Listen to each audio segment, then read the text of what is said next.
Video like जरूर कर लीजिए और ऐसे वीडियो लगातार फ्री में पाने के लिए चैनल को तुरंत सब्सक्राइब कर लीजिए और बेल आइकन को जरूर टैप कर लीजिए ताकि आगे भी सारे वीडियो आपको मिलते रहे। यूट्यूब में फॉलो करते हैं तो प्लीज ये वाला फ्री टेलीग्राम चैनल जरूर ज्वाइन कर लीजिएगा। सारे नोटिफिकेशन, सारे अपडेट यहीं पे आते हैं, ध्यान रखिए। Hello everyone, welcome to Study for Civil Services. I am Ichchha Mishra और ये वीडियो सीरीज हमारी GS 5 से संबंधित चल रही है, जिसमें हम एक क्वेश्चन डिस्कस करते हैं सिलेबस के पॉइंट वाइज। और ये हमारी सीरीज बाइलिंगुअल है। अगर आप हिंदी मीडियम या इंग्लिश मीडियम किसी के भी हों, आप इससे बेनिफिट ले सकते हैं। एंड इसको स्टार्ट करने से पहले मैं आपको बताना चाहूँगी कि आप हमारे पेड ग्रुप से जुड़ सकते हैं। यहाँ पर UPPCS के द्वारा कंडक्ट कराए जा रहे एग्जाम जैसे कि PCS, ROA, ROB, इन सभी के लिए कोर्सेज अवेलेबल हैं, आप उनको ज्वाइन कर सकते हैं। साथ में UKPSC, BPSC और HCS जैसे एग्जाम्स के लिए भी आपको कोर्सेज मिल जाएंगे, जिनसे लाभ प्राप्त कर सकते हैं आप और अपने सिलेक्शन के चांसेस को बढ़ा सकते हैं। और इनसे संबंधित अगर आपको कोई भी क्वेश्चन या क्वेरी हो तो इन गिवन नंबर्स पर कॉन्टैक्ट कर आप जानकारी प्राप्त कर सकते हैं। यदि आपने अभी तक हमारे फ्री टेलीग्राम चैनल को नहीं ज्वाइन किया है तो इसे जल्द से जल्द ज्वाइन कर लीजिएगा, ताकि चैनल से संबंधित कोई भी अपडेट आपसे मिस ना हो। तो आइए आज हम देखते हैं क्या करेंगे। तो आज हम पॉइंट 3 को कंटिन्यू करेंगे और पॉइंट 3 हमारा क्या था, contributions of UP in pre and post 1857 freedom struggle of India. तो इसी से संबंधित एक क्वेश्चन है, throw light on the revolutionary movement in Uttar Pradesh during the freedom struggle. स्वतंत्रता संग्राम के दौरान उत्तर प्रदेश में हुए क्रांतिकारी आंदोलन पर हमको प्रकाश डालना है। देखिए, क्रांतिकारी आंदोलन आप लोगों ने हिस्ट्री में भी पढ़ा होगा। तो सबसे पहले इसकी शुरुआत हम देखते हैं कि 1897 में होती है, जब चापेकर बंधुओं के द्वारा वहाँ पर महाराष्ट्र वाले क्षेत्र में रांड नामक व्यक्ति की हत्या कर दी जाती है। ठीक है, उसके बाद हम देखते हैं कि बंगाल में भी होता है, अनुशीलन समिति बनती है, और फिर हमको थोड़ा सा पंजाब वाले क्षेत्र में भी दिखाई पड़ता है। तो ये जो है बेसिकली रिवोल्यूशनरी एक्टिविटीज़ जो शुरू होती हैं, ये 1897 की घटना से शुरू मानी जाती हैं। उसके बाद महाराष्ट्र वाले, बॉम्बे वाले क्षेत्र से, बेसिकली नॉट महाराष्ट्र, वहाँ से शुरू होके बंगाल प्रेसिडेंसी और पंजाब वाले क्षेत्र में भी आती हैं, थोड़े समय तक चलती हैं। फिर हम देखते हैं कि गांधी जी आ जाते हैं 1897 के बाद, थोड़े 1910 तक चलेंगी 19। उसके बाद हम देखते हैं गांधी जी आ जाते हैं मेन सीन में, और उस समय पर गांधी जी के जो मूवमेंट लॉन्च की जाती है उसी में सब लोग इन्वॉल्व हो जाते हैं। लेकिन फिर क्या होता है कि गांधी जी मूवमेंट को, नेशनल नॉन कोऑपरेशन मूवमेंट को विड्रॉ कर लेते हैं। तो जितने भी उस समय पर लोग थे वो फिर से एक बार उनमें भटकाव देखने को मिलता है और वो लोग परेशान हो जाते हैं और उनको लगता है कि अब इस पर भरोसा करना ठीक नहीं है। तो फिर से हमको एक बार दिखाई देती है रिवोल्यूशनरी मूवमेंट। तो एक बार यहाँ पर शुरू होती है और दूसरा जो फेज शुरू होता है वो 1922 के बाद, बेसिकली 1920s में हमको दिखाई देता है नॉन कोऑपरेशन मूवमेंट के विड्रॉल के पश्चात। तो जब यहाँ पर पहले शुरू हुई, फिर ये दूसरे फेज में शुरू हुई, तो इसी समय पर हमको यूपी में भी दिखाई देगा। तो हमको अगर हिस्ट्री का थोड़ा आइडिया है, हम उसके टॉपिक को अच्छे से जानते हैं, तो हम यूपी के रोल को बेहतर तरीके से लिख पाएंगे। तो इसमें हम इंट्रोडक्शन में यही बताएंगे कि जो रिवोल्यूशनरी मूवमेंट रही है उत्तर प्रदेश में, इसकी शुरुआत हमको इनिशियली कहाँ से देखने को मिलती है। इसकी शुरुआत हमको देखने को मिलती है एंटी पार्टीशन मूवमेंट से, बंगाल में, जो 1905 के ऑनवर्ड हुआ था। जो मैंने आपको 1897 वाला एग्जाम्पल बताया, ये हमको स्टार्टिंग पहली घटना दिखाई देती है। इसके बाद हम देखते हैं कि 1905 में बंगाल का विभाजन की घोषणा की जाती है और उस समय पर सबसे ज़्यादा ये जो रिवोल्यूशनरी एक्टिविटीज़ थी वो देखने को मिलती हैं। तो उत्तर प्रदेश में अगर हम बात करें तो ये 1905 के बाद, 1905 के बाद जब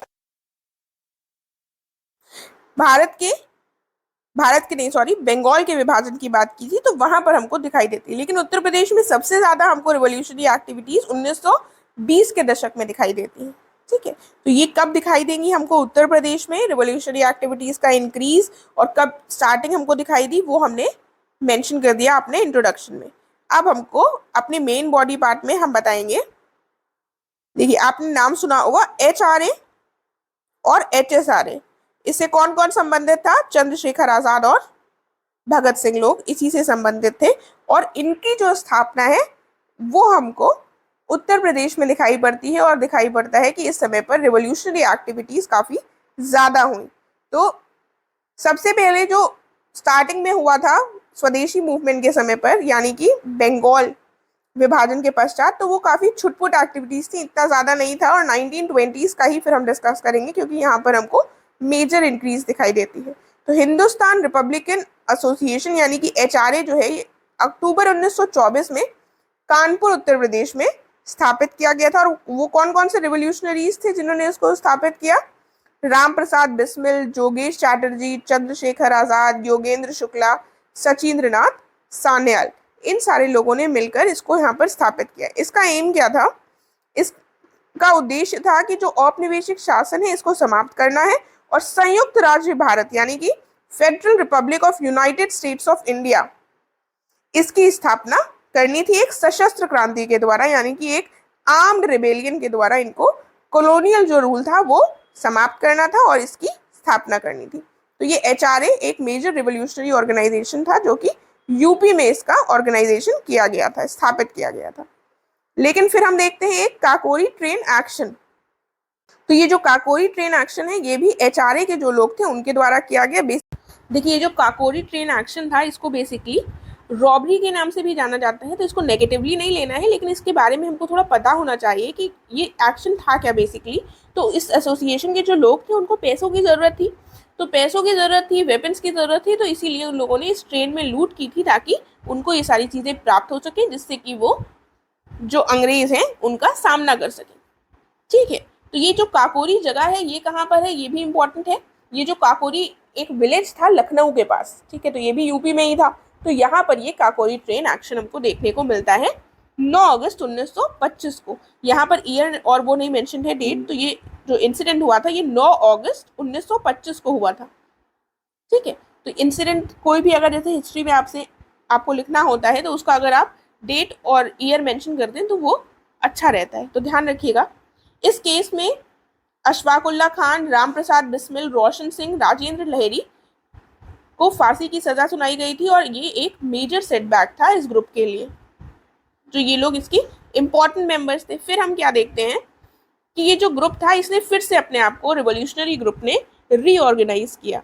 और रीऑर्गेनाइज किसके अंतर्गत किया? चंद्रशेखर आजाद और भगत सिंह जैसे जो लोग थे उनके अंतर्गत रीऑर्गेनाइज किया गया। और भगवती चरण वोरा भी इसमें और सुखदेव भी प्रमुख नाम थे। ये 1924 में बना था और ये वाला जो दूसरा है वो 1928 में बना था। और इसका नाम क्या कर दिया गया था? इसका नाम कर दिया गया था हिंदुस्तान सोशलिस्ट रिपब्लिकन एसोसिएशन। ठीक है, फिर हम बताएंगे HSRA जो था इसने डिसाइड किया था कि लाला लाजपत राय जिनकी मृत्यु हो गई थी, साइमन कमीशन जब भारत आया था 1927 में, 1927-28 में, तो इसके विरोध में एजिटेशन हुआ था, प्रोटेस्ट हुआ था, क्योंकि उसमें सभी लोग अंग्रेज थे, कोई भी भारतीय नहीं था। तो इसी में प्रोटेस्ट करते वक्त लाला लाजपत राय की मृत्यु हो गई थी, उनको लाठी मारी गई थी जिसकी वजह से उनको काफ़ी ज़्यादा चोट लग गई थी और उनकी मृत्यु हो गई थी। तो चंद्रशेखर आज़ाद और उनके कंपेनियंस ने ये डिसाइड किया था कि इनकी जो हत्या की गई थी एक तरह से उसको बदला लिया जाएगा। ठीक है, तो इसी के लिए इन्होंने सॉन्डर्स नामक जो पुलिस ऑफिसर था उसको गोली मार दी थी। और उसके बाद हम एक इंसिडेंट देखते हैं कि रिवोल्यूशनरीज जो थे उन्होंने क्या किया था, उन्होंने सेंट्रल लेजिस्लेटिव असेंबली दिल्ली में बॉम्ब भी फेंका था। इन रिवोल्यूशनरीज में कौन कौन प्रमुख थे? भगत सिंह और बटुकेश्वर दत्त। और इन लोगों ने बॉम्ब जो फेंका था सेंट्रल लेजिस्लेटिव असेंबली में, उसका उद्देश्य क्या था? उसमें लिखा हुआ था, उन्होंने कागज भी फेंके थे, उसमें लिखा हुआ था बहरों को सुनाना।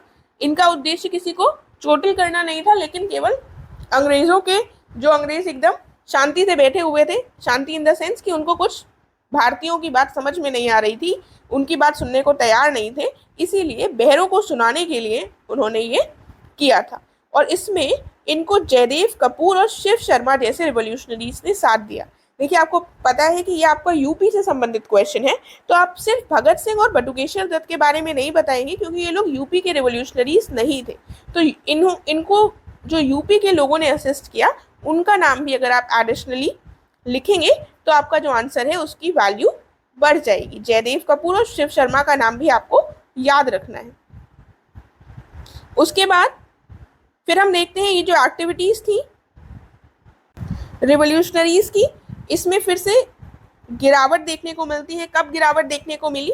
जब भगत सिंह, सुखदेव और राजगुरु जैसे जो रिवॉल्यूशनरीज थे, इनको फांसी की सजा सुना दी गई थी और चंद्रशेखर आजाद ने अपने आप को गोली मार ली थी अल्फ्रेड पार्क, प्रयागराज में, जब उनका पुलिस के साथ एनकाउंटर हुआ।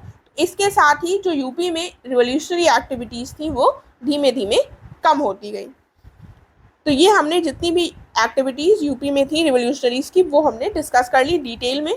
फिर हम कंक्लूड कैसे करेंगे कि उत्तर प्रदेश जो था ये एक इम्पॉर्टेंट सेंटर था रिवॉल्यूशनरी एक्टिविटीज़ का, और इसके अलावा बंगाल और महाराष्ट्र भी इम्पॉर्टेंट सेंटर्स थे। ठीक है, तो इस तरह से हमारा ये कंक्लूजन हो जाएगा 2 लाइन का। तो ये हमारा कंप्लीट हो गया है। आई होप आपको समझ में आया होगा, अच्छा लगा होगा। अब हम नेक्स्ट वीडियो में मिलेंगे। Thank you so much.